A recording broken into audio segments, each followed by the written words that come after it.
بسم الله الرحمن الرحيم نحمده ونصلي على رسوله الكريم أما بعد رب اشرح لي صدري ويسر لي أمري واحلل عقدة من لساني يفقه قولي رب يسر ولا تعسر وتمم بالخير رب زدني علما.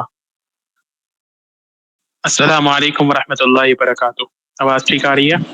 جی وعلیکم السلام ورحمۃ اللہ. وعلیکم السلام ورحمۃ اللہ وبرکاتہ.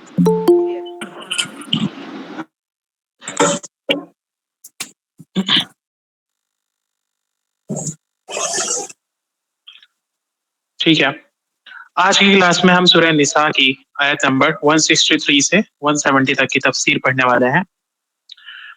پرسوں ہم نے ان آیتوں کا ترجمہ اور ورڈس انالیسس کر لیا تھا. اب دیکھیے تفسیر ان آیتوں کی. بہت آسان ہے آیتیں، کچھ زیادہ مشکل نہیں ہے. ترجمہ پڑھ کے آپ لوگوں کو سمجھ میں آ گیا ہوگا کہ کچھ بھی اس میں ایسا نہیں ہے جو ترجمے کے اعتبار سے زیادہ مشکل ہو. بہت آسان ہے، خود سے بھی آپ تقریباً اکثر ترجمہ کر سکتے ہیں. اچھا، اس سے پہلے جو بات چل رہی تھی وہ کیا تھی، ذرا بتائیے کسی کو یاد ہو تو. جی، سود کے بارے میں چل رہی تھی کہ یہودی جو انہوں نے اسٹارٹ کیا تھا نا، تو اس کا یہ سب چل رہا تھا اس میں.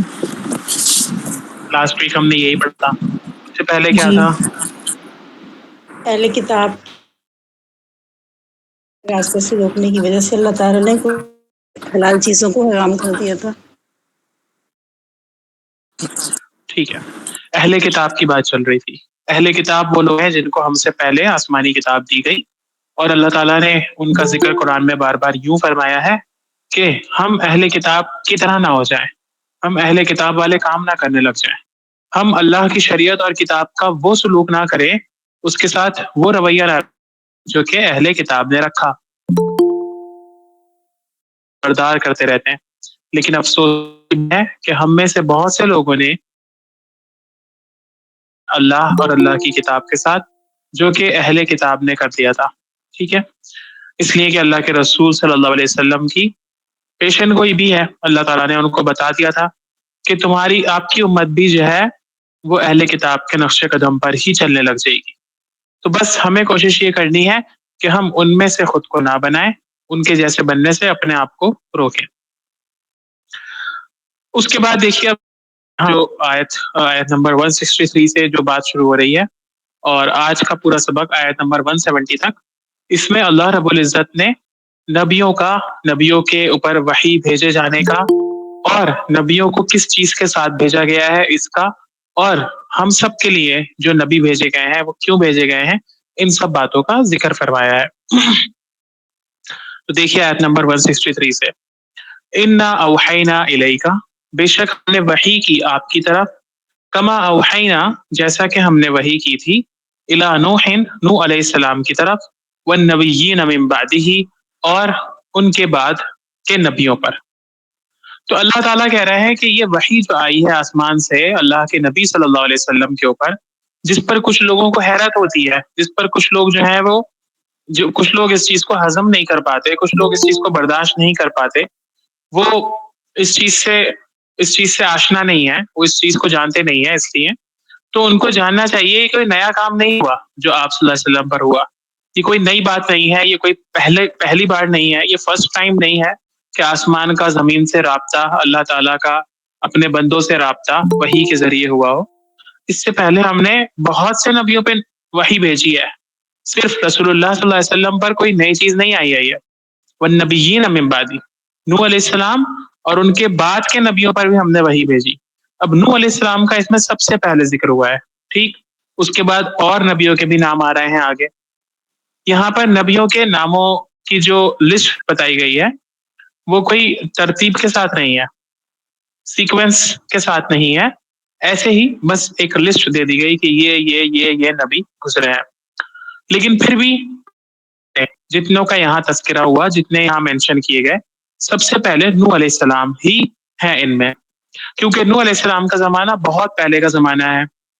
حضرت آدم علیہ السلام کے کچھ بعد کا ہی زمانہ ہے نوح علیہ السلام کا، جب دنیا میں بہت کم آبادی تھی، جب دنیا میں بہت کم لوگ رہا کرتے تھے، اتنے کم کہ ایک سیلاب نے سارے لوگوں کو ڈبو دیا تھا، اور پھر اس کے بعد جو بچے ہوئے تھے کشتی میں، وہی لوگوں سے پوری دنیا کی نسل چلی ہے، پوری دنیا کی اولادیں پھر انہی کشتی کے لوگوں میں سے نکل کر آئی ہیں۔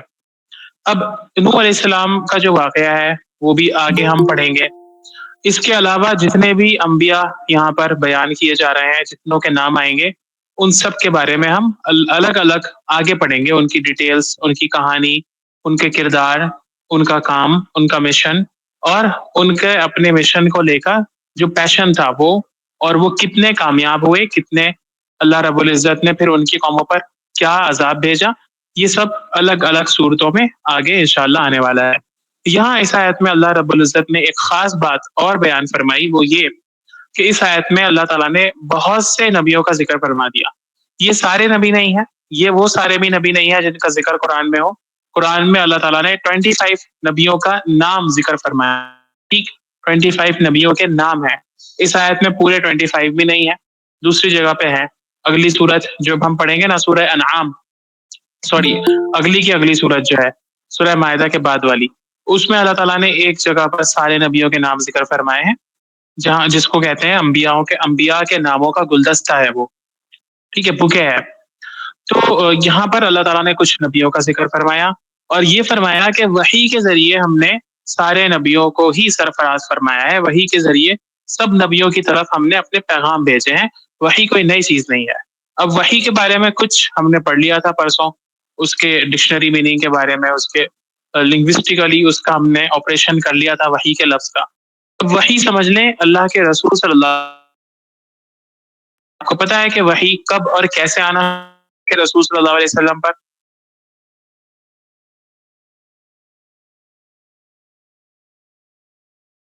بتائیں۔ جبریل علیہ السلام جی جی جی، اور کسی کو اس پورے واقعے کی ڈیٹیل پتا ہے کیا انسیڈنٹ تھا؟ جی، جب غار ہرا میں عبادت کرنے کے لیے آپ صلی اللہ علیہ وسلم جاتے تھے تو وہاں جبریل علیہ السلام آئے تھے سب سے پہلی بار، تو انہوں نے اقرا کا ورڈ کہا تھا، شاید جو بھی آئی تھی پہلے، تو گھر جا کر بہت گھبرائے ہوئے تھے، تب انہوں نے کہا مجھے چادر لاؤ، انہیں بہت زملونی ورڈ بولا تھا، سب سے پہلی بار سنا تھا۔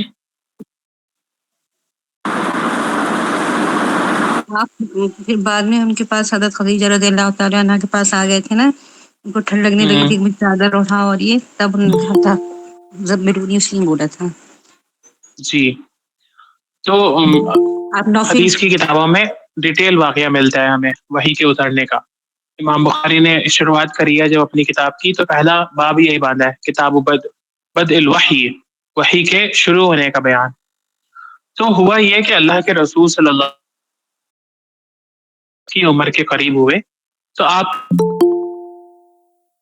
بند ہو گیا، آپ کا دل اچاٹ اچاٹ سا رہتا تھا، اور آپ پریشان رہتے تھے لوگوں کے حالات دیکھ کر، لوگ کس طرح، ان کو لگتا تو تھا کہ یہ کچھ غلط ہو رہا ہے، ہماری سوسائٹی میں جو کچھ چل رہا ہے یہ ٹھیک نہیں ہے، لیکن پھر ٹھیک کیا ہے یہ آپ کو نہیں معلوم تھا۔ تو پھر آپ نے پوری سوسائٹی سے کٹ کے ایک الگ زندگی گزارنا شروع کر دی۔ غار میں آپ صلی اللہ علیہ وسلم کئی کئی دن کا کھانا لے کر چلے جایا کرتے تھے، اور وہ غار بھی کہاں تھا؟ بہت اونچا غار ہے، اگر آپ میں سے کسی نے وزٹ کیا ہو وہاں کا، مکے میں اس غار کا، تو آپ کو نظر آئے گا کہ وہ بہت پہاڑیوں کے اوپر جا کے ہے وہ غار، اور وہاں پر جانا بھی آسان نہیں ہے، اور آپ کو پتا ہے کہ اونچی جگہ پہ آکسیجن بھی کم ہوتی ہے۔ تو لیکن اللہ کے رسول صلی اللہ علیہ وسلم وہاں پہنچتے تھے، وہاں جاتے تھے، اور کئی کئی دن، رات اور دن سب وہاں گزارا کرتے تھے، تنہائی میں بیٹھتے تھے اور سوچتے تھے دنیا اور اپنے مالک کے بارے میں سوچتے تھے، اللہ کون ہے خالق۔ ایک دن طرح آپ صلی اللہ علیہ وسلم بیٹھے ہوئے سوچ رہے تھے کہ ایک بڑا سا فرشتہ آپ کے سامنے آ گیا، اور وہ فرشتہ حضرت جبریل علیہ السلام تھے، اور انہوں نے آتے ہی کہا اقرا، پڑھیے۔ آپ صلی اللہ علیہ وسلم نے کہا ما انا بقاری، میں تو پڑھا ہوا نہیں ہوں، مجھ سے پڑھنا نہیں آتا۔ انہوں نے پھر کہا کہ اقرا، پڑھیے۔ انہوں نے کہا کہ ما انا بقاری، میں پڑھا ہوا نہیں ہوں، بتا رہا ہوں۔ پھر انہوں نے بہت سختی کے ساتھ ان کو بھیجا، یعنی ان کو حق کیا، اپنے سینے سے لگایا اور دبایا، دبوچا، اور پھر کہا کہ اقرا، پڑھیے، بسم ربک الذی خلق، اپنے رب کے نام سے جس نے پیدا کیا۔ اور پھر کی 5 آیتیں وہ پہلی آیتیں ہیں قرآن کریم کی جو اللہ کے رسول صلی اللہ علیہ وسلم پر نازل ہوئی، اور یہ ان کو سکھانے کے بعد وہ فرشتہ یعنی کہ حضرت جبریل علیہ السلام چلے گئے. تو یہ وحی کی پہلی شکل تھی، پہلی صورت تھی. یہ پہلا واقعہ تھا آپ صلی اللہ علیہ وسلم کے ساتھ، اور آپ کو نہیں پتا تھا کہ یہ کیا چل رہا ہے، کیا ہو رہا ہے میرے ساتھ.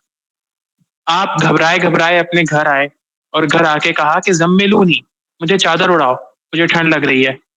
اور پھر حضرت خدیجہ بہت چاہنے والی بیوی تھی، انہوں نے آپ کو چادر اڑائی، انہوں نے آپ کو سہارا دیا، ہر طرح سے سپورٹ کیا، ایموشنل بھی اور فزیکل ہی سپورٹ بھی دی، اور آپ صلی اللہ علیہ وسلم کو سہارا بھی دیا، ایسے الفاظ کہے جس سے آپ کو تسلی ہوئی.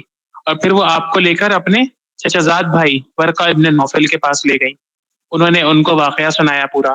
تو ورقہ جاننے والے لوگ تھے، جاننے والے شخص تھے، وہ کرسچن تھے، عیسائی مذہب کو فالو کرنے والے تھے، کیونکہ اسلام سے پہلے عیسائی نام تھی. انہوں نے پہچان لیا کہ یہ تو وہی فرشتہ ہے جو پچھلے انبیاء پر بھی وہی لے کر آتا تھا. انہوں نے پہچان لیا کہ یہ نبی ہونے والے ہیں، اور پھر ان کو دلاسا دیا، ان کو سہارا دیا. اور پھر اس طرح سے وحی کا سلسلہ شروع ہو گیا. وحی کی مختلف شکلیں، مختلف طریقے ہمیں اللہ کے رسول صلی اللہ علیہ وسلم کی ہی زبانی ملتے ہیں. حارث ابن ہشام نے رسول اللہ صلی اللہ علیہ وسلم سے پوچھا کہ وحی کیسے آتی ہے، تو آپ نے فرمایا کہ سب سے پہلا طریقہ تو ہے سلسلۃ الجرس، گھنٹی کی آوازیں مجھے سنائی دیتی ہیں، اور پھر اس کے بعد کوئی فرشتہ میرے پاس ہوتا ہے جو مجھے الفاظ سکھاتا ہے، اور پھر جب تک میں ان الفاظ کو یاد نہیں کر لیتا جب تک وہ نہیں جاتا ہے. اور یہ شکل وحی کی میرے لیے سب سے زیادہ سخت ہوتی ہے. حضرت عائشہ رضی اللہ عنہ یہ بھی کہتی ہے کہ جب آپ صلی اللہ علیہ وسلم پر وحی آیا کرتی تھی تو آپ کی حالت غیر ہو جایا کرتی تھی. سخت سردی کے عالم میں بھی ہم دیکھتے تھے کہ آپ کی پیشانی سے پسینے کی بوندیں ٹپک رہی ہیں. اسی طرح کا واقعہ ہمیں ملتا ہے کہ اللہ کے رسول صلی اللہ علیہ وسلم پر جب اونٹ پر بیٹھ کر ایک بار وحی نازل ہوئی تو اونٹ اس وحی کے بوجھ کی وجہ سے زمین پر بیٹھ گیا. حضرت عائشہ کے ٹانگ پہ آپ صلی اللہ علیہ وسلم ایک بار سر رکھ کے لیٹے ہوئے تھے، وحی نازل ہونا شروع ہوئی تو حضرت عائشہ رضی اللہ عنہ کہتی ہیں کہ میری ٹانگ پر اتنا بوجھ پڑا کہ مجھے لگا کہ میری ران جو ہے وہ پھٹ جائے گی اس بوجھ کی وجہ سے. تو وحی کوئی آسان چیز نہیں ہے، کوئی ایسی چیز نہیں ہے جس کے بوجھ کو ہر انسان اٹھا سکے، ہر کر سکے. یہ صرف انبیاء اللہ تعالیٰ یہ طاقت دیتے ہیں، ان دیتے ہیں کہ وہ وحی کے بوجھ ہو سکے. اسی لیے اللہ تعالیٰ نے فرمایا اِنَّا أَوْحَيْنَا إِلَيْكَ كَمَا أَوْحَيْنَا إِلَى نُوحٍ، ہم نے آپ کی طرف بھی وحی کی جس طرح کہ ہم نے نوح کی طرف وحی کی تھی. وَالنَّبِيِّينَ مِن بَعْدِهِ، اور نبیوں کی طرف ان کے بعد. نوح علیہ السلام کا یہاں خاص طور پہ اللہ تعالیٰ نے ذکر فرمایا ہے، اس لیے کہ نوح علیہ السلام اللہ کے خاص بندے تھے. نوح علیہ السلام نے اللہ کے پیغام کو اور اس مشن کو جتنے دنوں تک جاری رکھا ہے شاید ہی کوئی دوسرا نبی اتنے دنوں تک اللہ کے اس پیغام کو جاری رکھ سکا ہو، اللہ کے اس مشن کو کرتا رہا ہو. کتنے دن پتہ ہے آپ لوگوں کو؟ کتنے دن تک نوح علیہ السلام؟ 950 سال. جی 950 سال تک. ٹھیک. وَأَوْحَيْنَا إِلَىٰ إِبْرَاهِيمَ وَإِسْمَاعِيلَ وَإِسْحَاقَ وَيَعْقُوبَ وَالْأَسْبَاطِ. پھر اس کے بعد نبیوں کے ناموں کا ایک سلسلہ ہے کہ ان سب کی طرف بھی ہم نے وحی کی تھی. ابراہیم علیہ السلام کی طرف، اسماعیل علیہ السلام کی طرف، اسحاق علیہ السلام کی طرف، یعقوب علیہ السلام کی طرف. کوئی بتا سکتا ہے مجھے ان چاروں نبیوں کا آپس میں کیا رشتہ ہے؟ جی بتائیے. ابراہیم علیہ السلام کی اولاد اسماعیل علیہ السلام، اور پھر اسحاق علیہ السلام اور یعقوب علیہ السلام، اور پھر ان کی اولادیں. نہیں سر، یعقوب ابراہیم علیہ السلام کے 2 بیٹے تھے، اسماعیل علیہ السلام اور اسحاق علیہ السلام. ابراہیم علیہ السلام باپ اسحاق تھے، علیہ السلام کے 12 بیٹے تھے. اسماعیل علیہ السلام کے والد تھے. اچھا، اسحاق اور یعقوب کا کیا رشتہ ہے؟ بھائی بھائی ہیں، بھائی بھائی. نہیں. یعقوب علیہ السلام اسحاق علیہ السلام کے بیٹے بیٹے تھے. تو ابراہیم علیہ السلام باپ ہو گئے، ٹھیک. جی جی. اور اسماعیل علیہ السلام اور اسحاق علیہ السلام ان کے بیٹے، ٹھیک. اور اسحاق یعنی کہ یعقوب علیہ السلام کے دادا تھے ابراہیم علیہ السلام. ٹھیک, ان کے بیٹے بھی نبی ہوئے تھے یعقوب علیہ السلام کے. کیا نام تھا ان کا؟ یوسف علیہ السلام. یوسف علیہ السلام. حضرت یوسف علیہ السلام. جی. والاسباط, اور ان کے بیٹے. یہاں پر اسباط سے مراد کیا ہے؟ یعقوب علیہ السلام کی اولاد. ان سب کی طرف ہم نے وہی کی. اسباط میں آ گئے یوسف علیہ السلام, ٹھیک ہے, اور اسباط میں نیچے تک آ گئے سارے انبیاء. یوسف علیہ السلام کے بعد بھی جو انبیاء ہوئے وہ بھی آ گئے اس میں. اس کے بعد آ گئے وہ عیسیٰ. سر اسباط جو ہے سارے ان کے بعد مطلب سارے ماننے والوں کو بھی بولا جاتا ہے نا؟ جی بولا جاتا ہے, لیکن یہاں پر نبی ہی مراد ہوں گے, کیوں وہی کی بات چل رہی ہے نا. اس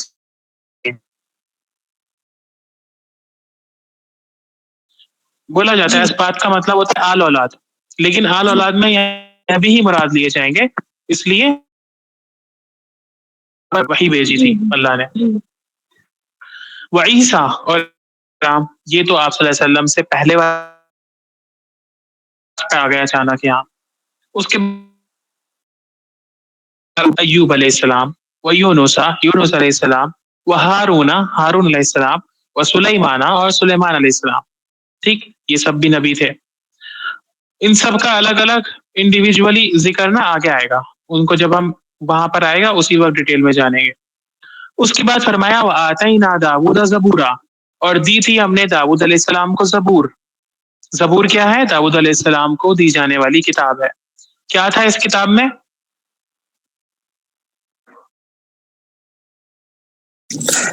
کیا تھا اس کتاب میں؟ بتائیے کیا تھا؟ تختی.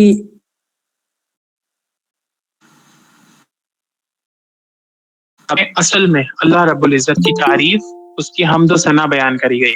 ٹھیک ہے, اس کتاب میں کوئی قانون نہیں تھے, شریعت نہیں تھی. اس کتاب میں صرف اللہ تعالیٰ کی حمد اور ثنا تھی, اس کی تعریف تھی. ٹھیک ہے, تو داؤد علیہ السلام کو اللہ تعالیٰ نے زبور دی. آج بھی اس زبور کے کچھ الفاظ, کچھ اسٹیٹمنٹس, کچھ جملے, کچھ آیات موجود ہیں. کہاں پر؟ بائبل کی اولڈ ٹیسٹامنٹ میں.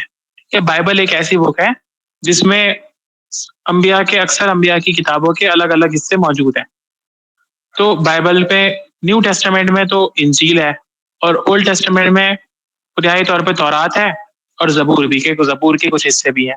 اب وہ الگ بات, وہ بدل گئے ہیں, اس میں چینجنگ ہو گئی ہے, اور ہم نہیں جانتے کتنی زیادہ اس میں ملاوٹ ہوئی ہو. لیکن ہاں, پھر بھی کچھ الفاظ موجود ہیں, اور آج بھی اگر کوئی ان کو پڑھتا ہے تو اس میں نظر آتا ہے کہ وہ اللہ کی کس زبان میں, کس خوبصورتی کے ساتھ اس میں حمد و ثنا بیان کری گئی ہے. داؤد علیہ السلام کو اللہ نے بہت اچھی آواز بھی دی تھی, بہت اچھے طریقے سے وہ گا بھی سکتے تھے. ٹھیک, تو داؤد علیہ السلام جب پہاڑوں میں بیٹھ کے اللہ کی کتاب کو پڑھا کرتے تھے تو پہاڑ پہ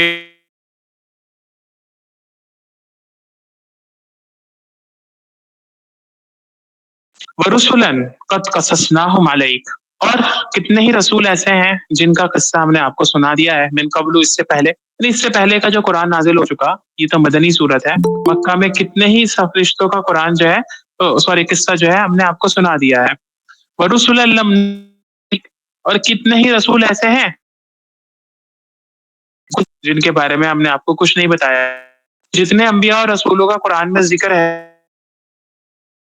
جن کا کچھ نہ کچھ تعلق عرب اور تھا. کیوں؟ اس لیے کہ قرآن اول اہل عرب کے لیے ہی نازل ہو رہا تھا, اس کے مخاطب پہلے عرب کے لوگ ہی تھے. اس لیے انہی انبیاء اور رسولوں کا صرف ذکر ہے جن کا ریلیشن کہیں نہ کہیں عرب کے لوگوں سے ملتا تھا, جن کا تعلق وہاں کے لوگوں سے تھا, جو ان کو جانتے تھے پہلے سے. باقی دنیا کے ہر حصے میں, ہر کونے میں, ہر قوم کے لیے اللہ تعالیٰ نے نبی اور رسول بھیجے ہیں. فرمایا اللہ نے لِكُلِّ قَوْمٍ هَادٍ, ہر قوم کے لیے ایک رسول اور پیغمبر بھیجا گیا ہے. تو ان سب کا تو ذکر نہیں ہوا, لیکن آج بھی ہم دنیا کے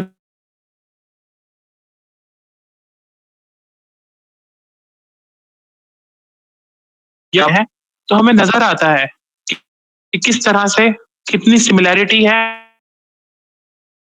ان کتابوں میں جو آج ہمارے مذہبوں کی کتابیں ہیں. بھگوت گیتا ہے جو خالص توحید پر, اللہ تعالیٰ کی توحید بیان کرنے والے ایک ہونا بتاتے ہیں. کتنے ہی لوگ عبادت کرتے ہیں, وہ بتاتے ہیں کہ کیسی زندگی ہونے ہے جو سملر ہے دوسرے مذاہب میں بھی، گوتم بدھ کی تعلیمات میں بھی، اسی طرح اور جو ہندوستان کے بڑے مذاہب گزرے ہیں، جین مذہب میں بھی اور سکھوں کے یہاں بھی بہت کچھ ایسا ہے جو ملتا جلتا ہے. تو اس کی وجہ ہو سکتا ہے یہی ہو کہ ہر جگہ پر ہر زمانے میں اللہ تعالیٰ نے نبیوں اور رسولوں کو تو بھیجا ہی، اور رسولوں کا پیغام تو ایک سا ہوتا ہی ہے، لیکن بعد میں آنے والے اس پیغام کو بدل ڈالتے ہیں، اس میں چینجنگ، اس میں تبدیلیاں کر دیتے ہیں، اس میں تحریفات کر دیتے ہیں، اس میں رد و بدل کر دیتے ہیں. تو یہ سب ہو سکتا ہے آسمانی کتابوں کی ہی بگڑی ہوئی شکلیں ہوں. یقین کے ساتھ ہم نہیں کہہ سکتے، اس لیے کہ یقین کے ساتھ صرف انہی کتابوں کو کہہ سکتے ہیں جن کا کتاب ہونا ہمیں اللہ تعالیٰ نے قرآن میں یا اللہ کے نبی صلی اللہ علیہ وسلم نے خود سے بتا دیا ہو. وَكَلَّمَ اللَّهُ مُوسَىٰ تَكْلِيمًا. اب موسیٰ علیہ السلام رہ گئے تھے اوپر والی پورے نبیوں کے ناموں کے گلدستے میں، اب ان کا یہاں الگ سے ذکر کر دیا. وَكَلَّمَ اللَّهُ مُوسَىٰ تَكْلِيمًا. اور موسیٰ علیہ السلام سے تو اللہ نے باقاعدہ بات چیت کی تھی. وہی کو تو چھوڑو، کا ذکر تھا نا، اِنَّا أَوْحَيْنَا، وہی کی تھی ہم نے ان سارے نبیوں کی طرف. موسیٰ علیہ السلام سے تو ان سے ہم نے باقاعدہ بات چیت کی تھی. کب ہوا تھا یہ واقعہ؟ ان کی پیدائش کے وقت ہوا تھا. نہیں، کوہ طور پر وہی طور یہ جو پر ہوا واقعہ تھا. کوہ طور پر اللہ تعالیٰ نے بلایا تھا آپ کو 3 دن کے جی لیے، جی پھر 40 دن رہے تھے وہاں پہ، پھر وہاں پہ اللہ تعالیٰ نے بات کی تھی آپ سے. آپ نے کہا تھا پہاڑ ریزا ہو گیا تھا جب نا وہاں پہاڑ. جب وہاں گئے تھے تو آپ اللہ تعالیٰ نے کہا تھا اپنے جوتے اتار دو، اور یہ پاک جگہ ہے، اور یہاں پہ آگے وہاں پہ بولا اللہ تعالیٰ جنگل کوئی میں ڈرو نہیں، اور دکھائی دی تمہارے تھی پاس کیا کیا ہے، وہاں کا ایک آسا ہے. اور انہوں نے روشنی ٹھیک ہے. دکھائی تھی. تو موسیٰ علیہ السلام واپس آ رہے تھے مدین سے، نئی نئی شادی ہوئی تھی ان کی، اور نہیں بہت پرانی ہو گئی تھی. لیکن آ رہے تھے وہ اپنی بیوی کو لے کر. راستے میں بہت اندھیرا تھا، دور آگ جلتی ہوئی نظر آئی. انہوں نے کہا کہ آپ لوگ یہیں رکیں. اپنی بیوی سے کہا، جو بچے بھی ہوں گے شاید، اہل کا ذکر ہے قرآن میں، انہوں نے کہا کہ آپ لوگ یہیں رکیں. ٹھیک، وہی پھر وہاں چھوڑ کر ان کو وہ گئے آگ لینے کے لیے روشنی کے پیچھے پیچھے. جب پہنچے تو آگ لینے کو ان کو نبوت مل گئی، اللہ کی طرف سے پیغام مل گیا. اللہ تعالیٰ نے وہاں ان سے خود بات کی. کلم اللہ موسیٰ تکلیما. اس کا پورا واقعہ ہم پڑھیں گے سورہ طٰہٰ میں، جب سورہ طٰہٰ آئے گی پارہ نمبر 16 میں. تو وکلم اللہ موسیٰ تکلیما، اللہ نے موسیٰ علیہ السلام سے تو بات کی تھی باقاعدہ، ان سے تو کلام کیا تھا. وہی کو تو چھوڑو، باقی انبیاء پر تو وہی آئی ہیں، باقی انبیاء پر تو اللہ تعالیٰ نے فرشتے کے ذریعے بات کری ہے اور یا وحی کے ذریعے کلام کیا ہے، لیکن موسیٰ علیہ السلام سے باقاعدہ بات ہوئی ہے. رسلا مبشرین و منذرین. یہ رسول خوشخبری دینے والے ہوتے ہیں اور ڈرانے والے ہوتے ہیں. رسولوں کے 2 کام، یہ 2 میجر کام ان کے بتائے گئے یہاں، کہ وہ خوشخبری دینے والے ہوتے ہیں اور ڈرانے والے ہوتے ہیں. یہی کام ہے بس ان کے، یہی اسی کے ذریعے وہ لوگوں کو اللہ کی طرف بلاتے ہیں. کیوں؟ اس لیے کہ موٹیویشن کی چیز یہی ہوتی ہے. کسی بھی چیز پر آپ کو کسی کو موٹیویٹ کرنا ہو تو بنیادی چیزیں یہی ہوتی ہیں، یا تو آپ اس کے نقصان سے ڈرا دیں یا آپ اس میں پائے جانے والے فائدوں کو بتا دیں. کسی کو موٹیویشن دینی ہو کسی کام کے کرنے کے لیے، تو آپ بتا دیں کہ اس کے نہیں کرنے سے آپ کو کیا نقصان ہوگا، آپ کی ہیلتھ کو کیا نقصان ہوگا، آپ کے علم میں کیا نقصان ہوگا، آپ کے فیوچر میں آپ کو کیا نقصان ملنے والا ہوگا، آپ کے ایکسپیرینس پہ کیا نقصان ہوگا، یہ سب بتا دیں. اس سے موٹیویشن ملتی ہے. دوسرا، آپ کسی کو کسی کام کے کرنے کے لیے اگر موٹیویٹ کرنا چاہیں تو اس کو شوق دلائیں اس کا، کہ اس کو کرنے کے بعد آپ کو کیا ملے گا، اس کو کرنے پر آپ کو کس طرح کی چیزوں سے نوازا جائے گا، آپ کے ساتھ کیا کیا کون کون سی چیزیں آپ کو حاصل ہو جائیں گی. تو یہی موٹیویشن کے اصول رسول اور انبیاء بھی لے کر آتے ہیں. اسی لیے کہا جاتا ہے کہ مبشرین و منذرین، وہ خوشخبری دینے والے اور ڈرانے والے ہوتے ہیں. لئلا یکون للناس علی اللہ حجۃ بعد الرسل. یہ بہت اہم بات ہے، اس لیے بھیجتا ہے اللہ تعالیٰ رسولوں اور نبیوں کو، تاکہ لوگوں کے پاس اللہ تعالیٰ کے خلاف کوئی دلیل باقی نہ رہ جائے، لوگوں کے پاس کوئی ثبوت نہ رہے، کوئی گواہی نہ رہے، کوئی حجت نہ رہے رسولوں کے بھیجے جانے کے بعد. تو لوگ، اللہ تعالیٰ نے انسانوں کو دنیا میں بھیجا ہے عبادت کے لیے، اور یہ وعدہ اللہ نے انسانوں سے پہلے ہی لے لیا تھا، ان کو اس پیدائش سے پہلے ہی لے لیا تھا، الست بربکم۔ اور اسی وعدے کو یاد دلانے کے لیے دنیا میں اللہ تعالیٰ نے نبیوں اور رسولوں کا سلسلہ ہمیشہ سے قائم رکھا، تاکہ لوگ اپنے مالک، اپنے خالق، اپنے رب کے ساتھ کنیکٹڈ رہیں، جڑے رہیں۔ کیونکہ دنیا میں کچھ بیڈ فورسز بھی ہیں، شیطان بھی کام کر رہا ہے، اس کی بھی پوری فوج ہے، تو کہیں ایسا نہ ہو کہ شیطان اللہ کے بندوں کو اللہ سے دور لے جائے۔ اس کے ایک سلسلہ جاری ساری فرمایا، لیکن آج سے 1400 سال پہلے اللہ نے یہ کہہ دیا کہ اب ان کے ہونے والے جتنے لوگ ہیں اس دنیا میں قیامت تک، ان سب کے لیے یہی نبی اور رسول رہیں گے، کیونکہ اللہ تعالیٰ جانتے تھے کہ آگے آنے والی دنیا جو ہے وہ اب پہلے جیسی دنیا نہیں ہے، وہ دنیا اب چینج ہونے والی ہے۔ وہ دنیا ایک ایسی نہیں ہے کہ جس میں لوگ دنیا کے الگ الگ خطوں، الگ الگ علاقوں میں رہیں اور کسی کو کسی کی خبر نہ ہوتی ہو، کسی تک بات پہنچتی نہ ہو، کسی کو کسی کی بات پہنچائی نہ جا سکتی ہو۔ اب تو ایسی چیزیں آنے والی ہیں جو کہ دنیا کے ایک حصے سے دوسرے حصے تک بات کو منٹوں کیا سیکنڈوں سے بھی کم وقت میں پہنچا سکتی ہیں۔ تو اس لیے ضرورت نہیں تھی اب کسی نبی اور رسول کی، نئے نبی اور رسول کی، کافی تھا صرف اللہ کے نبی صلی اللہ علیہ وسلم کو بھیجا جانا۔ اس لیے اللہ تعالیٰ نے ایسے موقع پر، دنیا کے تاریخ کے اس موڑ پر اللہ کے رسول صلی اللہ علیہ وسلم کو بھیجا، جہاں کے بعد دنیا ایک نئی کروٹ لینے والی تھی، جہاں کے بعد دنیا میں اس طرح کی آمد و رفت کے اور ایک جگہ سے دوسری جگہ جانے کے سلسلے آنے والے تھے جو کہ آج ہم اپنی آنکھوں سے دیکھ رہے ہیں۔ آج ضرورت نہیں ہے کہ ہم کسی پر بات پہنچانے کے لیے اس جگہ پر جائیں ہی، بلکہ کافی ہے صرف ہمارا یہاں سے بیٹھ کر کسی کو بھی بتا دینا، کسی کو بھی سمجھا دینا، کہیں سے بھی آپ دنیا کے کسی کونے سے دوسرے کے ساتھ کنیکٹ ہو سکتے ہیں۔ تو یہ دنیا بہت چھوٹی ہو گئی ہے اب، تو اس لیے اللہ تعالیٰ نے نبی اور رسولوں کا سلسلہ بھی ختم تھا 1400 سال پہلے ہی، لیکن اس کے علاوہ اس کے ساتھ ایک اور چیز جو اللہ نے ان نبی اور ان رسول کے ماننے والوں کے سپرد کی تھی، اس کا ذکر بار بار اللہ تعالیٰ قرآن میں فرماتے ہیں۔ سورہ بقرہ سے ہم دیکھ رہے ہیں اللہ تعالیٰ اس چیز کو یاد دلاتے ہیں، اس ذمہ داری کو، وَكَذَلِكَ جَعَلْنَاكُمْ أُمَّةً وَسَطًا لِتَكُونُوا شُهَدَاءَ عَلَى النَّاسِ، اور اسی طرح سے ہم نے تمہیں بنایا ہے ایک بہترین امت تاکہ تم سب لوگوں پر گواہ بن جاؤ، اللہ تعالیٰ کے گواہ۔ یعنی رسول تو ختم ہو گئے، اب رسولوں کا سلسلہ ختم ہو گیا، لیکن ان کے بعد ان کی جو امت ہے، آخری نبی کی جو امت ہے، یعنی کہ ہم سب ان کے ماننے والے،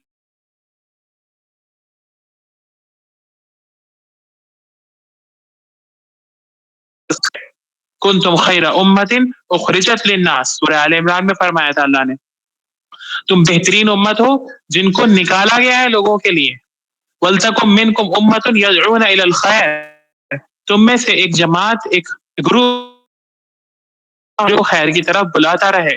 تو یہ نبیوں اور رسولوں والا کام ہمارے سپرد ہے، ہمارے ذمہ ہے۔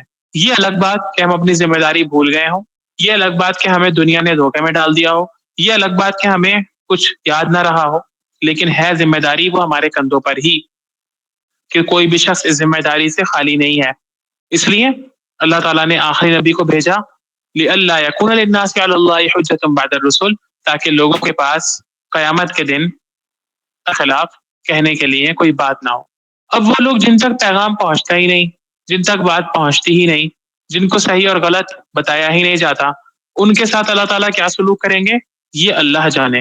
لیکن پھر بھی ہمیں کہیں نہ کہیں اللہ تعالیٰ نے اللہ کے رسول صلی اللہ علیہ وسلم کے ذریعے بتایا ہے کہ ایسے لوگ جو کچھ نہیں جانتے، یا وہ بچے جو بچپن میں ہی فوت ہو جاتے ہیں، جن کا کوئی قصور نہیں ہوتا، جو کہ ابھی صحیح طور پر پہچانتے بھی نہیں ہیں چیزوں کو، جن کو شعور نہیں ہوتا، یا پھر وہ لوگ جو کبھی ان تک دین کی بات پہنچی ہی نہیں، کبھی ان تک اللہ کا پیغام پہنچایا ہی نہیں گیا، کبھی وہ اس چیز سے آشنا ہی نہیں ہوئے، ان کے ساتھ کیا معاملہ ہوگا؟ اللہ تعالیٰ قیامت کے دن ایک ٹیسٹ رکھیں گے، جس ٹیسٹ میں اگر وہ کامیاب ہو گئے تو اس کا مطلب وہ دنیا میں اگر ان کو دیا جاتا وہ پیغام مان لیتے، اور اگر وہ فیل ہو گئے،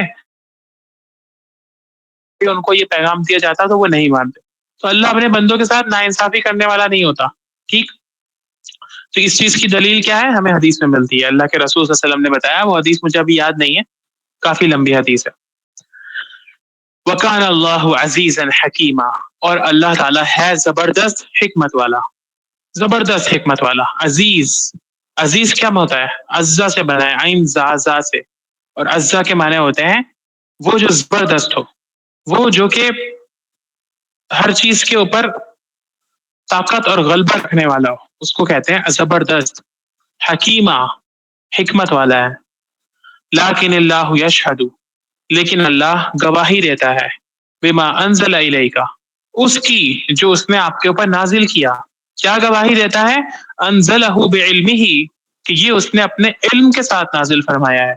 یعنی اللہ کے نبی صلی اللہ علیہ وسلم پر اللہ تعالیٰ نے جو نازل کیا قرآن کریم، اس بات پر اللہ خود گواہی دیتا ہے کہ وہ اس نے علم کے ساتھ نازل فرمایا. تو اللہ کی گواہی کسی چیز پر ہو تو سوچئے اس گواہی کی کیا قیمت ہوگی، کیا بڑی، کتنی بڑی وہ گواہی ہوگی. دنیا میں ہم گواہیاں پیش کرتے ہیں، قسمیں اٹھاتے ہیں بڑی چیزوں کی، تو ہم اس قسم کو بڑا سمجھتے ہیں. کوئی ماں کی قسم اٹھا لے، کوئی قرآن کی قسم اٹھا لے، کوئی اپنے سر کی، کسی کے سر کی قسم اٹھا لے، تو یہ بڑی قسمیں سمجھی جاتی ہیں، یہ بڑی گواہیاں ہوتی ہیں.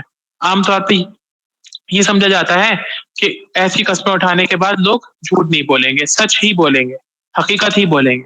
یہاں اللہ تعالیٰ گواہ بن رہے ہیں، اس سے بڑھ کر دنیا میں کوئی گواہی نہیں ہو سکتی. سورہ انعام میں اللہ تعالیٰ نے فرمایا قل ای شیء اکبر شہادہ قل اللہ، کہیے، پوچھئے کہ کون سی چیز گواہی میں سب سے بڑھ کر ہے؟ کہہ دو کہ اللہ. اللہ جب کسی چیز پر گواہ ہو جائے تو پھر اس سے بڑھ کر گواہی کسی کی نہیں ہو سکتی. پتہ ہے کیوں؟ اس لیے کہ گواہ بننا کسی کا، اس کے اندر کیا صفات ہونی چاہیے؟ کوئی شخص کہیں پر گواہ ہو، کوئی شخص کہیں پر گواہ ہو، کیا صفت سب سے بڑی اس کے اندر ہونی چاہیے ایک گواہ کے اندر؟ بتائیے ذرا. سر وہ وہاں پر موجود ہو. بالکل ٹھیک، وہ وہاں پر موجود ہو. اس سے بڑھ کر گواہی کے لیے کچھ نہیں چاہیے. کسی کا موجود ہونا ہی دراصل اس کا گواہ ہونا ہے. تو اللہ تعالیٰ ہر جگہ پر سب سے زیادہ موجود ہے. اس کا علم، اس کی قدرت اتنی وسیع ہے کہ اللہ سے زیادہ کوئی موجود نہیں ہو سکتا. ٹھیک، اللہ تعالیٰ کیا ہے؟ موجود ہے اور وجود کا ذریعہ ہے. تو اس لیے اللہ سے بڑھ کر گواہی بھی کسی کی نہیں ہو سکتی. لیکن اللہ یشہد بما انزل الیک انزلہ بعلمہ، اللہ گواہی دیتا ہے اس پر جو اس نے آپ کی طرف اتارا، کہ وہ اس نے علم کے ساتھ اتارا ہے، اپنے علم کے ساتھ، بعلمہ ہی، اپنے علم کے ساتھ. اور اللہ کا علم، اس کا اندازہ ہم نہیں کر سکتے. لا یحیطون بشیء من علمہ الا بما شاء، اس کے علم کا کوئی چیز احاطہ بھی نہیں کر سکتی، کوئی چیز اس کے علم کی باؤنڈری بھی نہیں بتا سکتی. ہم میں سے کوئی اس کے علم کی باؤنڈری بھی، فاؤنڈیشن اس کو باؤنڈ بھی نہیں کر سکتے. کہاں سے کہاں تک اللہ کا علم ہے، کیا سرحدیں ہیں اس کی، یہ بھی کوئی نہیں جان سکتا. تو یہ جو کتاب اس نے نازل فرمائی ہے، اپنے علم کے ساتھ نازل فرمائی ہے، اس چیز پر اللہ تعالیٰ گواہ ہے. تو آپ سوچئے پھر اس کتاب کا ایک ایک ورڈ، ایک ایک لفظ، ایک ایک آیت، ایک ایک جملہ، ایک ایک واقعہ کتنا زیادہ پختہ اور کتنا زیادہ صحیح اور درست ہوگا. یہ علم کوئی دنیا کا علم نہیں ہے، یہ علم کوئی ایسا علم نہیں ہے، وہ نالج نہیں ہے جو کہ انسان کے کسی سورس سے آئی ہو، جو کہ اپنی عقل سے آئی ہو، جو کہ کسی حواس سے، کسی سینس سے حاصل کری گئی ہو. یہ علم وہ علم ہے جو کہ آسمان سے اترا ہے، جو کہ اللہ تعالیٰ نے اتارا ہے، جس کا سورس صرف اور صرف وہی ہے. بعلمہ ہی، اپنے علم کے ساتھ اس نے اتارا. والملائکہ یشہدون، اور فرشتے بھی گواہ کیوں بنایا گیا؟ یہاں پر فرشتوں کی گواہی کا ذکر کیوں ہوا؟ اس لیے کہ فرشتے اللہ تعالیٰ کی وہ مخلوق ہیں جو اس یونیورس کے انتظامات میں، اس کے مینجمنٹ میں اللہ کے حکم سے لگے ہوئے ہیں. تو اس لیے فرشتوں کی گواہی بھی بہت اہم ہے. فرشتے ہر چیز کو دیکھ رہے ہیں، ہم سے زیادہ وہ دیکھ رہے ہیں اللہ تعالیٰ کے عالم امر کو، تو اس لیے ان کی گواہی بھی بہت امپورٹنٹ ہے. وَكَفَى بِاللَّهِ شَهِيدًا، اور اللہ کی گواہی ہی کافی ہے. فرشتوں کا گواہ ہونا تو ایسے ہی بیان کر دیا گیا، لیکن گواہی تو اللہ ہی کی کافی ہے. فرشتے بھی گواہ ہیں، لیکن اللہ کی گواہی ہی صرف کافی ہے کسی چیز کے صحیح اور ٹھیک اور درست ہونے کے لیے. ان الذین کفروا، اس کے بعد بھی وہ لوگ جو کفر کریں، جو انکار کر دیں، جو کہہ دیں کہ نہیں یہ اللہ کی کتاب نہیں ہو سکتی، جو کہہ دیں کہ نہیں یہ ایشور کی واڑی نہیں ہے، یہ آسمانی کتاب نہیں ہے، جو ایسی باتیں کرنے لگے، اس سب کے بعد بھی، اس حقیقت کے بعد بھی، وصدوا عن سبیل اللہ، اور لوگوں کو اللہ کے راستے سے روکنے لگ جائیں، قد ضلوا ضلالا بعیدا، تو یقیناً وہ بڑی دور کی گمراہی میں ہے. وہ تو بہت دور نکل گئے، اب وہ بھٹکتے بھٹکتے بہت دور چلے گئے. تو وہ لوگ چاہے آپ کو نظر آنے میں کتنے ہی انٹیلیجنٹ کیوں نہ نظر آ رہے ہوں، کتنے ہی زیادہ آپ کو وہ بڑے نظر کیوں نہ آ رہے ہوں، علم والے نالجبل نظر کیوں نہ آ رہے ہوں، اگر ان کے پاس یہ والی ہدایت نہیں، اگر ان کے پاس وحی اور آسمانی ہدایت نہیں، تو اس کا مطلب وہ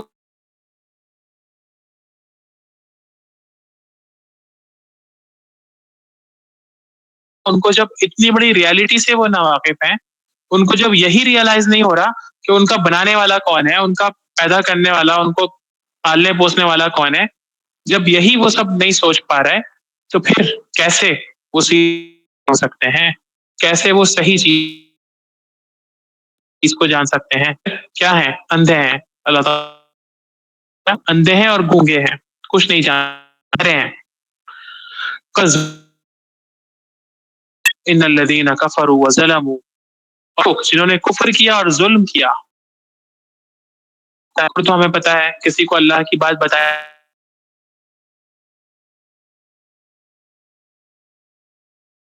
کرنے کے بعد انکار تو کرے ہی، ساتھ میں وہ اللہ کے خلاف بغاوت پر بھی اتر آئے، وہ دشمنی کاٹ کے بیٹھ جائے اللہ اور اللہ کے ماننے والوں سے. لم یکن اللہ لیغفر لہم، نہیں ہے اللہ کہ ان کی مغفرت کر دے. یہ اللہ تعالیٰ پھر ان کی مغفرت نہیں کریں گے. ایسے لوگ جو ظلم کرتے ہیں، اور ظلم سے مراد سب سے بڑا کیا ہوتا ہے؟ شرک ہوتا ہے. ابھی ہم نے پڑھا اسی صورت میں پیچھے، ان الشرک لظلم عظیم، شرک سب سے بڑا ظلم ہوتا ہے. کیوں؟ اس لیے کہ شرک کر کے انسان اپنے اوپر ظلم کر رہا ہوتا ہے، اپنی روح پہ ظلم کر رہا ہوتا ہے. انسان اصل میں صرف جسم کا نام تو نہیں ہے، انسان کے اندر اللہ تعالیٰ نے ایک آتما رکھی ہے، ایک روح رکھی ہے، جو روح ہے، اور اس روح کے ساتھ کا یہ ہے کہ انسان اس کو اللہ کے علاوہ کسی اور کے سامنے جھکا دے. یہ روح کہاں سے آئی ہے؟ اللہ کی طرف سے آئی ہے. فنفخت فیہ من روحی، اللہ تعالیٰ کہتے ہیں کہ انسان کے اندر میں اپنی روح پھونکتا ہوں، اپنی طرف سے روح پھونکتا ہوں. آسمان سے آئی ہے یہ بہت عظیم چیز ہے، یہ بہت بڑی چیز ہے، یہ بہت مکرم اور پاکیزہ چیز ہے. اس کی توہین اور اس کے ساتھ ظلم یہ ہے کہ انسان اس اللہ کے سامنے جھکانے کے بجائے دنیا کے سامنے جھکا دے، کسی اور کے سامنے جھکا دے، کسی دیوی دیوتا کے سامنے جھکا دے، کسی پتھر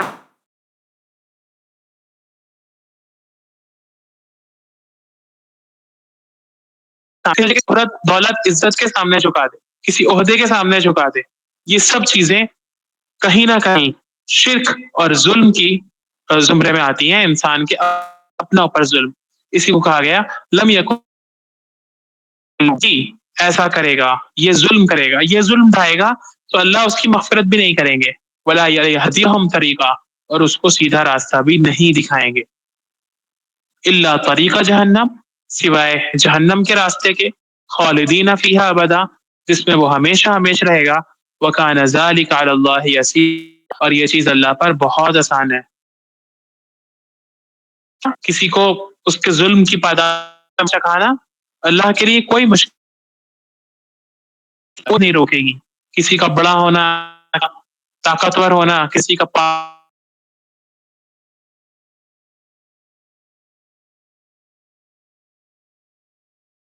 دینے سے روکے گی نہیں. یسیرا، اللہ کے لیے آسان ہے یہ چیز. اس کے بعد دیکھیے لاسٹ جو آیت آ رہی ہے، آیت نمبر 170. اس میں اللہ تعالیٰ یا ایھا الناس کہہ کے خطاب کر رہے ہیں. یا ایھا الناس، اے سارے انسانوں، او پیپل، ساری دنیا کے لوگوں. الناس میں صرف کچھ لوگ نہیں آتے، الناس کا مطلب ہوتا ہے پورے لوگ. یعنی کہ یہ قرآن جو ہے صرف مسلمانوں کے لیے نہیں آیا، اس میں صرف یا ایھا الذین آمنوا کہہ کے خطاب نہیں کیا جاتا. اس میں تو اللہ تعالیٰ یا ایھا الناس بھی کہتے ہیں. وہ سب لوگ جو اس کو سب اس کے اندر آ گئے. آپ دیکھیے یہ اللہ کی پکار ہے. جب بھی یا ایھا الناس کہہ کے اللہ تعالیٰ کوئی بات کہتے ہیں آگے سے، تو اس کا مطلب وہ اللہ کی پکار ہوتی ہے سارے انسانوں کے لیے، مین کائنڈ کے لیے، پوری انسانیت کے لیے. چاہے وہ دنیا کے کسی خطے، کسی رنگ، کسی نسل، کسی قوم، کسی ملک میں رہنے والے ہوں، کسی بھی طرح کی زبان وہ بولتے ہوں، کوئی بھی ان کا کلچر ہو. آپ دنیا کے سارے انسانوں کا تصور کریں کو آپ نے اب تک دیکھا ہے براہ راست، فون میں، اسکرین میں دیکھا ہے. ان سب کا آپ تصور کریں، ان سب کو آپ سوچیں، اپنے مائنڈ میں لائیں، اور پھر اس آیت کو پڑھیں، یا ایھا الناس، یہ اللہ کا خطاب ان سب لوگوں سے ہے۔ تو پھر آخر کیوں ہم نے اس کتاب کو، اس قرآن کے پیغام کو صرف اپنی حد تک محدود کر دیا، صرف اپنے اپنوں کے لیے ہی رکھ دیا، صرف اپنے اپنوں تک ہی ہم اس کو پہنچاتے ہیں؟ ہم کیوں نہیں پہنچاتے اس کو ان لوگوں تک بھی جن کو یہ قرآن مخاطب کر رہا ہے؟ آپ کو پتا ہے بہت سے لوگ ایسے ہیں، جب ان کو پتا چلتا ہے کہ قرآن میں وہ مین کائنڈ کر کے خطاب کیا گیا ہے، وہ پیپل کر کے خطاب کیا گیا ہے، یا ایھا الناس کہہ کے اللہ تعالیٰ پکارتے ہیں، تو ان کو اس کتاب کی طرف اٹریکشن ہوتی ہے، ان کو اس کتاب کی طرف دلچسپی ہوتی ہے، انٹرسٹ بڑھتا ہے ان کا، اور وہ پھر اس کتاب کے قریب آتے ہیں۔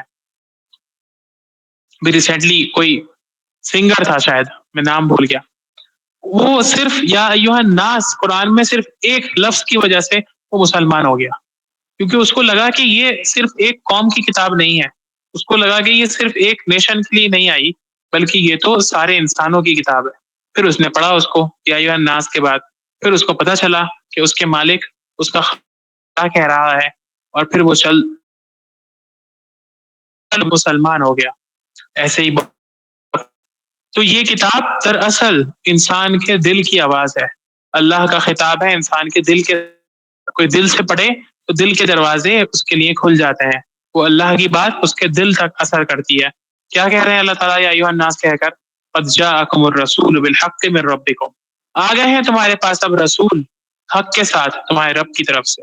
اور یہاں پر رسول سے مراد کون سے رسول ہیں؟ آخری نبی حضرت محمد صلی اللہ علیہ وسلم ہے۔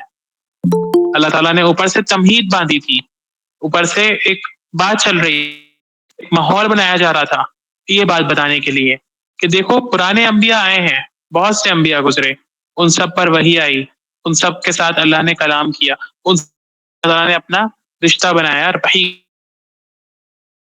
کام کیا۔ اب اے لوگوں، تمہارے پاس آئے ہیں حضرت محمد صلی اللہ علیہ وسلم، فآمنوا خیرا لکم، تو اب ان کی آمد کا، ان کی تشریف آوری کا حق کیا ہے، تقاضا کیا ہے کہ تم ان پر ایمان لاؤ، خیرا لکم، یہ تمہارے لیے خیر ہے، بہتر ہے، اس میں تمہارے لیے بھلائی ہے، اس میں تمہارے لیے بہتری ہی بہتری ہے، ہر اعتبار سے، ہر جگہ پر، دنیا میں بھی اور آخرت میں بھی۔ فآمنوا، تو ایمان لاؤ، خیرا لکم، تمہارے لیے بہتر ہے، خیر ہے، وَإِن تکفروا، اگر تم کفر کرو گے، اگر تم نہیں ایمان لاؤ گے، فإن للہ ما فی السماوات والارض، یہ مت سمجھنا کہ اللہ کا کوئی نقصان ہوگا، یہ مت سمجھنا کہ اس میں اللہ تعالیٰ کے ساتھ کچھ غلط ہوگا، یا اللہ تعالیٰ کا تمہارا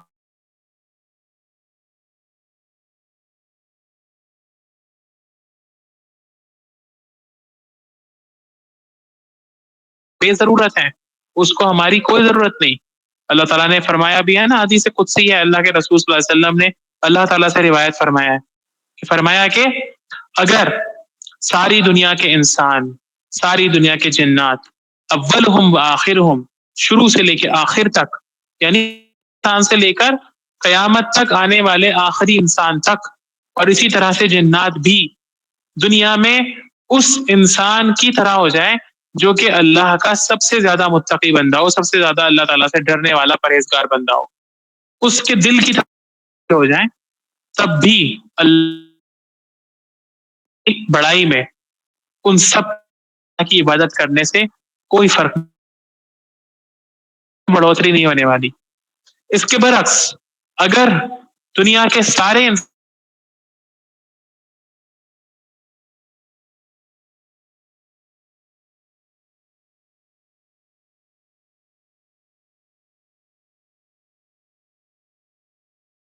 فرعونوں کا کر لے، نتن یاہو کا کر لے، ان سب کی طرح ہو جائے، اگر دنیا کے سارے انسان بھی، کوئی خیر باقی ہی نہ رہے دنیا میں، ٹھیک، تب بھی اللہ کی بادشاہی اور اس کی قدرت اور اس کی کبریائی میں کوئی فرق نہیں پڑنے والا اس سے۔ یہ ہے اللہ کی بڑائی۔ تو فإن للہ ما فی السماوات والارض، اگر تم کفر کرتے ہو تو کرتے رہو، اس میں اللہ کا کوئی نقصان نہیں، اللہ کے لیے تو وہ سب کچھ ہے جو زمین اور آسمان میں ہے۔ وکان اللہ علیما حکیما، اور اللہ تعالیٰ بہت جاننے والا، بہت حکمت والا ہے۔ ٹھیک ہے، تو اس آخری آیت میں ہم سب کے لیے، بلکہ صرف ہم سب کے لیے نہیں، بلکہ دنیا کے سارے انسانوں کے لیے اللہ کی کتاب میں وحی کے ذریعے ایک پیغام دیا گیا ہے، ایک میسج جو اللہ نے وحی کے ذریعے ہم سب تک ڈیلیور کیا ہے. یہ میسج کوئی عام میسج نہیں، یہ میسج کوئی عام جگہ سے آنے والا میسج نہیں، عام ذریعے سے آنے والا میسج نہیں، یہ آسمان سے بلند ترین جگہ سے آنے والا میسج ہے، یہ بلند ترین ہستی کی طرف سے آنے والا میسج ہے. اور یہ میسج سب سے ایڈوانسڈ اور سب سے ماڈرن ذریعے سے آنے والا میسج ہے، وحی. ابھی تک بھی کمیونیکیشن کا کوئی ذریعہ آسمان اور زمین کے بیچ، تو یہ اس ذریعے سے آنے والا میسج ہے. ٹھیک، اور کیا یہ میسج ہے پھر پر آنے والا ہے؟ دنیا کے سب بہترین انسان پر، دنیا کے سب ادار پر، سید المرسلین حضرت صلی اللہ علیہ وسلم پر آنے والا میسج. کیا میسج ہے؟ آمنو خیر لکم، ایمان لاؤ، کہ رسول کو رسول مانو. اور رسول ماننے کا مطلب کیا ہے؟ ان پر ایمان لانے کا مطلب کیا ہے؟ صرف زبان سے کہہ دینا کہ وہ نبی ہے، وہ رسول ہے، صرف زبان سے اس نبوت کا، اس رسالت کا خوش ہو جانا، صرف زبان سے ایمان لانے کا مطلب ابھی ہم پیچھے پڑھ کے آئے ہیں، ایھا الذین آمنو آمنو، اے ایمان والو دل سے ایمان لایا کرو. ایمان لاؤ تو صرف زبان کی حد تک نہ ہو، بلکہ وہ تمہارے عمل سے نظر آئے، وہ تمہارے ایکشن جو ہے، تمہارے کام جو ہے، اس ایمان کو، اس یقین کو ویریفائی کریں. یہ ہے اصل میں ایمان. تو فآمنو، ایمان لاؤ ان رسول پر. ایمان لانے کا مطلب یہ کہ صرف زبان سے رسول ماننا کافی نہیں، بلکہ اپنے عمل سے دکھاؤ کہ وہ اللہ کے رسول تھے. اور کیسے دکھائے گا انسان؟ اپنے عمل سے ان کا رسول ہونا، ان کو فالو کر کے، ان کے پیچھے چل کے، ان کی اتباع کر کے، ان کے طریقوں کو اپنا کر، ان سے محبت کر کے، ان کی چھوٹی چھوٹی چیزوں کو اپنی زندگیوں میں لا کر، ان کے بات کرنے کے اسٹائل کو، ان کے بولنے کے، ان کے دیکھنے کے، ان کے سننے کے، ان کے کھانے کے، ان کے سونے کے اور چلنے پھرنے کے اسٹائل کو اپنا کر، اور پھر اس سے بھی آگے بڑھ کر ان کے مشن کو اپنا مشن بنا کر. یہ اس سے بھی بڑا درجہ ہے. ایک تو ہوتی ہیں چھوٹی سنتیں، مائکرو سنتیں، ان کو کوئی انسان کرتا ہے محبت، بہت ثواب ملے گا، بہت اجر ہے. لیکن اس سے بڑھ کر ان کی اتباع جو ہمیں کرنی ہے، وہ اس مشن میں ان کی اتباع کرنی ہے ان کو لے کر وہ اس دنیا میں آئے تھے. مجھ سے میری اتباع کرو، مجھے فالو، اللہ تمہیں محبت کرے گا، اللہ کی محبت تمہیں نصیب ہوگی. تو ان کا مشن کیا تھا؟ اس دنیا میں، اس دھرتی پر، اس زمین میں، اس کرۂ ارض پر، اس ارض پر اللہ تعالیٰ کے دین اور اس کے دین کے نظام کو لے کر آنا، اس کو نافذ کرنا، اور اس کو اپنی زندگیوں میں بھی نافذ کرنا. یہ ہے اللہ کے رسول صلی اللہ علیہ وسلم کا مشن، اور ان پر ایمان لانے کا حقیقی مطلب. وَإِن تَكْفُرُوا، اور اگر کوئی ایسا نہیں کرتا، کوئی نہیں مانتا، کوئی مذاق اڑائے، کوئی جملے کسے، کوئی بھپتیاں کسے، کوئی اللہ تعالیٰ کے ماننے والوں، اللہ کے رسول کو فالو کرنے والے کو بیوقوف سمجھے، ان کو سمجھے کہ یہ تو بڑے آؤٹ ڈیٹڈ لوگ ہیں، یہ تو بڑے پچھڑے ہوئے لوگ ہیں، یہ تو بڑے بیکار قسم کے لوگ ہیں، پتھر زمانے کے لوگ ہیں، آج بیٹھ کے یہ کس طرح کی باتیں کر رہے ہیں، کوئی یہ سمجھے فَإِنَّ لِلَّهِ مَا فِي السَّمَاوَاتِ وَالْأَرْضِ، تو وہ کوئی نقصان نہیں کر رہا اللہ کا. اللہ کے لیے تو زمین اور آسمان کی ساری مخلوقات لگی ہوئی ہے. وَكَانَ اللَّهُ عَلِيمًا حَكِيمًا، وہ خود ہی دیوار میں سر مار رہا ہے، اس کو احساس بھی نہیں ہو رہا، وہ اپنا سر پتھر سے پھوڑ رہا ہے، لیکن اس کو چوٹ کا احساس نہیں ہو رہا. چوٹ جب ایک دن پڑے گی اس کو، تب پتہ چلے گا کہ اس نے اپنا کتنا بڑا نقصان کیا ہے. وَكَانَ اللَّهُ عَلِيمًا حَكِيمًا، اور اللہ بہت بہت حکمت والا ہے. ٹھیک، تو سمجھ میں آئی آپ لوگوں کو آئے تھے؟ بہت نہیں تھا، سب کچھ وہ تھا جو پڑھا ہوا ہے اس سے پہلے، ریپیٹ ہوا ہے بس. جی میڈم آ گئی. جی، اور کسی کو کچھ پوچھنا ہو، کچھ بتانا ہو، کچھ شیئر کرنا ہو تو کر لیں. اچھا سر، آپ نے یہ وہی کا بتایا تھا، ایک تو گھنٹی کی آواز سنائی دیتی تھی، اس طرح سے آتی تھی، دوسرا اور جو فرشتہ آتے تھے وہ یاد کراتے تھے کچھ، یہ دونوں ہی مطلب وہ ہیں اس کے؟ اور ہاں، ایک اور بھی طریقے تھے. ایک طریقہ تھا کہ فرشتہ انسان کی شکل میں آتے تھے. اللہ کے رسول صلی اللہ علیہ وسلم کہتے ہیں کہ جبریل علیہ السلام میرے پاس مرد کی شکل میں آئے. مرد یہاں پر یوں کہا گیا کہ قریش جو ہے فرشتوں کو لڑکیاں سمجھتے تھے، لیکن وہاں بتایا کہ وہ مرد کی شکل میں آئے تھے. تو ایک صحابی تھے حضرت دحیہ کلبی رضی اللہ عنہ، ان کی شاید یہی نام تھا غالباً، ان کی شکل میں آتے تھے حضرت جبریل علیہ السلام. ٹھیک ہے، تو الگ الگ وحی کے طریقے اور الگ الگ وحی کی شکلیں تھیں. اچھا وحی کی ابتدا ہوئی تھی حضرت عائشہ رضی اللہ عنہ بتاتی ہیں سچے خوابوں سے. جب وحی نہیں آئی تھی یہ اقرا والی جو وحی ہے نا اس سے پہلے اللہ کے رسول صلی اللہ علیہ وسلم کو سچے خواب آیا کرتے تھے اور وہ خواب کہتی ہیں کہ ایسے ہوتے تھے جیسے کہ صبح روشن صبح کی طرح. مطلب اس کا یہ ہے کہ آپ خواب دیکھتے ہیں تو کبھی کبھی کیا ہوتا ہے کہ خواب ہمارے گڑبڑ ہو جاتے ہیں, ہمیں یاد بھی نہیں رہتا کیا دیکھا تھا, ادھر ادھر کچھ یاد رہا کچھ یاد نہیں رہا. لیکن اللہ کے رسول صلی اللہ علیہ وسلم کو خواب سچے ہوتے تھے اور وہ یاد رہ جاتے تھے, صبح کو بالکل جیسے کھلی آنکھوں سے دیکھا ہو ایسے یاد رہتا تھا. تو یہ سچے خواب وحی کی ابتدا تھی, وہاں سے وحی جو ہے وہ آنا شروع ہوئی تھی.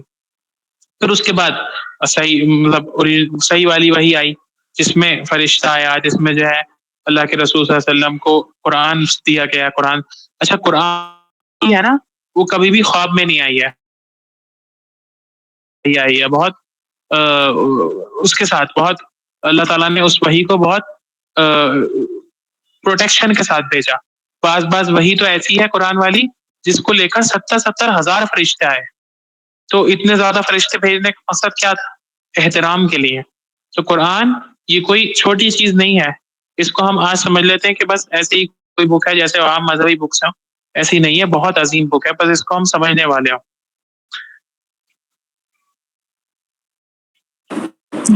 پہلا طریقہ ہے گھنٹی کی آوازیں, اور دوسرا طریقہ ہے اللہ کے رسول سے فرشتے کا اپنی اصلی شکل میں آنا, اور تیسرا فرشتہ جیسا کہ میں نے بتایا آپ کو سچے خواب, اور چوتھا طریقہ ہے کلام الہی یعنی براہ راست کلام ہونا جو کہ موسیٰ علیہ السلام کو ہوا تھا.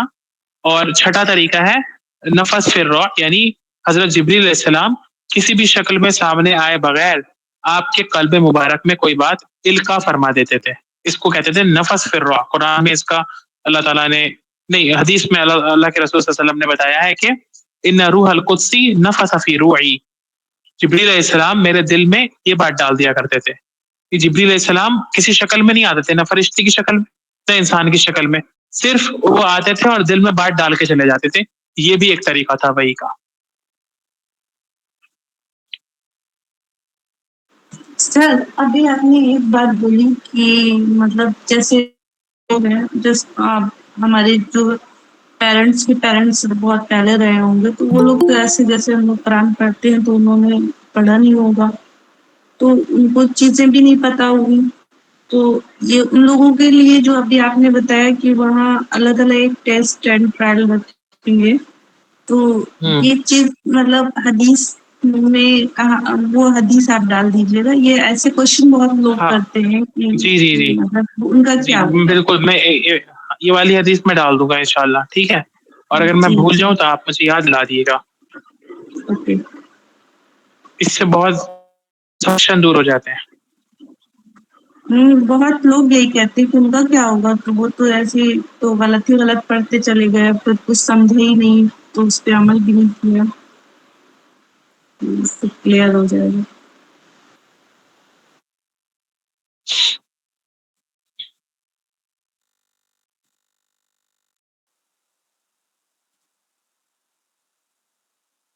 اور کسی کا کوئی کوشچن؟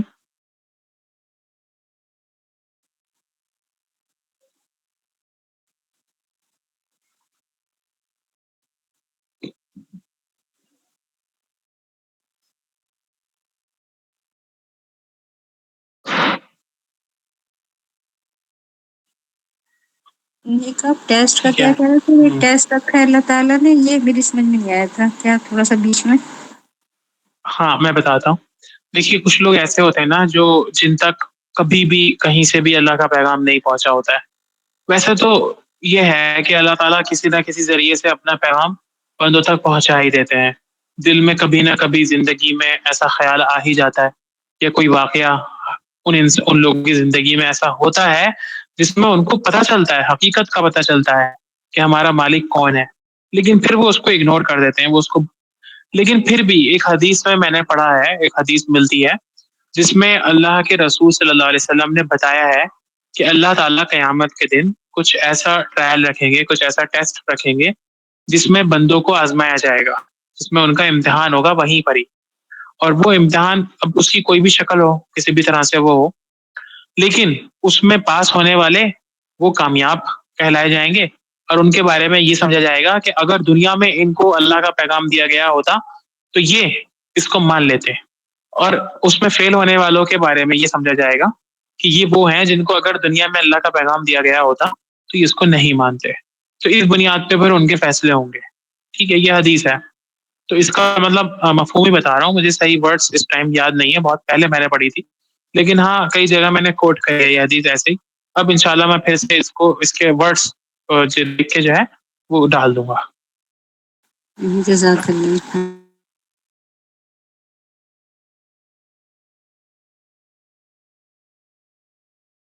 آگے ان چیزوں کو پہنچائیں تو کس طرح سے یہ ہم سٹارٹنگ کریں، کچھ یہ سمجھ میں نہیں آتا ہے. دل بہت چاہتا ہے لیکن بہت اچھا سوال، ڈر بھی بہت لگتا ہے کہ بہت اچھا اب سوال. ہمارے اوپر ذمہ داری بہت بڑھ گئی ہے تو کیا کریں ہم. بہت بڑا مسئلہ ہے یہ، ہم سب کا مسئلہ ہے، اور خاص طور میں ہم انڈیا میں رہنے والوں کے لیے تو اور بڑا مسئلہ ہے، اس لیے کہ ہمارے لیے بہت سے یہ دروازے اب بند ہو گئے ہیں. تو اس لیے سب سے پہلے ہمارا حق ان پر ہے جو ہمارے سب سے قریب ہوں، ہمارے قریب ترین لوگ ہوں. ٹھیک، اب ضروری نہیں ہے کہ وہ نان مسلمز ہی ہوں، وہ مسلمز بھی ہو سکتے ہیں جو کہ اللہ کے دین سے دور ہوں.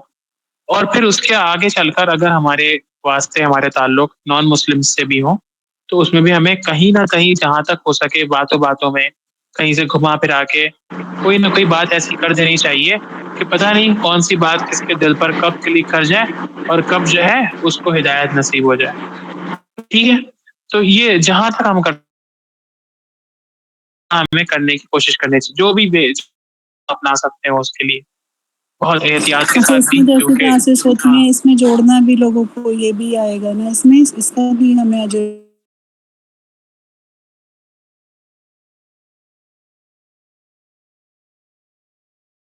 تو جس لیول پر بھی اس کے بہت لیولز ہیں، ہر شخص کے لیے الگ اس کا جو ہے وہ طریقہ ہو سکتا ہے. جو شخص جس طرح سے جہاں سے جڑا ہوا ہو، جس لیول پر ہو، وہ اس لیول پر وہ بات پہنچا سکتا ہے. بس پہنچانے کا جذبہ دل میں رکھے انسان، طریقے اور راستے خود اللہ تعالیٰ نکال دیتا ہے. پھر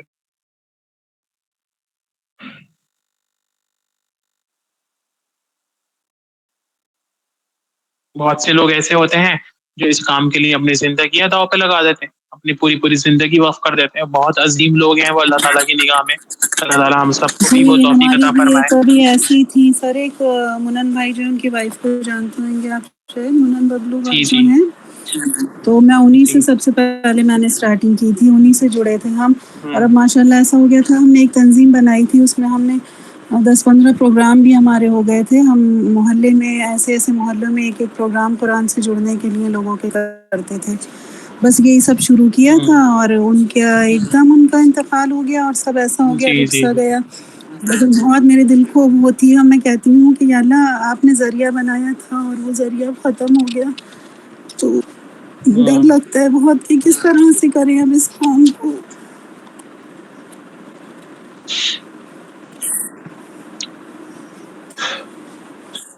تو اللہ تعالیٰ ہم سب کہتی کو یہ ہوں کام آپ کرنے کی، اس کا بیڑا اٹھانے کی توفیق عطا فرمائے. آمین آمین. اب نیکسٹ جو ہمارا کلاس ہوگا وہ ٹھیک ہوگا، اور وہ بھی ایسے جیسے اس ویک رہا ہے شاید ایسے ہی ہوگا. ٹھیک، مجھے مطلب یقین ہے پورا، لیکن اگر کوئی چینجنگ ہوتی ہے تو میں بتا دوں گا. ایسے کا مطلب یہ کہ بدھ کے دن اور جمعے کے دن، جمعرات کو نہیں ہوگا، تھرسڈے میں نہیں ہوگا شاید. باقی اگر کچھ اس میں چینجنگ ہوتی ہے تو وہ میں بتا دوں گا انشاءاللہ گروپ میں. اور اب تھوڑی سی ہی بچی ہے یہ صورت، شاید 2 ویک میں کمپلیٹ ہو جائے گی یا 1 ہی ویک میں. تو ٹھیک ہے، اس کے بعد آپ کا جو ہے وہ ٹیسٹ ہوگا نیکسٹ صورت شروع ہونے سے پہلے. تو اس کے لیے بھی آپ لوگ ذہنی طور پہ پریپیئر رہیں، چھٹے پارے کے شروع سے لے کے اور اس کے پاؤ تک، یعنی اس صورت کے ختم تک. ٹھیک ہے. سبحان اللہ و بحمدہ، سبحانک اللہم و بحمدک، نشہد ان لا الہ الا انت، نستغفرک و نتوب الیک. سبحان ربک رب العزۃ عما یصفون وسلام علی المرسلین والحمد للہ رب العالمین.